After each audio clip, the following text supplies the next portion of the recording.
Another school leader is leaving. Harrisburg will soon be looking for its next superintendent. Now, this comes as the state's largest school district, Sioux Falls, is also looking for a superintendent, and Rapid City is still looking to make a permanent hire. Cooper Seamer in studio to pick up the story tonight. Hello, Cooper. Ryan and Andrea, Harrisburg Superintendent Tim Graf will be leaving at the end of the school year, but he says as a parting message that public education in the state is facing numerous challenges, and he's calling on everyone to recognize them. It's fun watching the growth in real time and seeing all the changes that have taken place, for sure.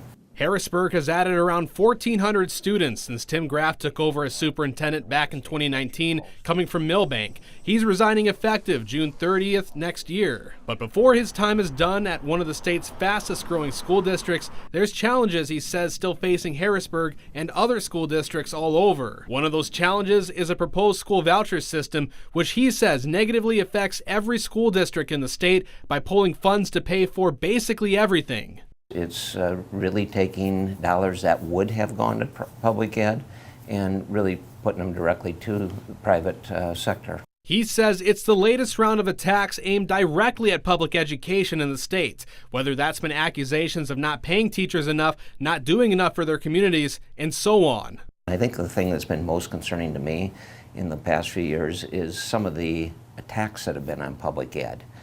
Because I think public ed is still the best value out there, especially in South Dakota. Graf says teacher salaries are still something that needs focus in Pierre this year after the state legislature passed a new accountability formula this past year. Fighting for funding increases is also still a challenge. All of this, he says, takes local control out of districts' hands when at a time like now, they need to be able to adapt to the financial and demographic challenges they all have. We're all unique. While our challenge is growing and trying to stay ahead of the growth and always building, some are trying to just continue to hang on to the programs they have, and so every district is different.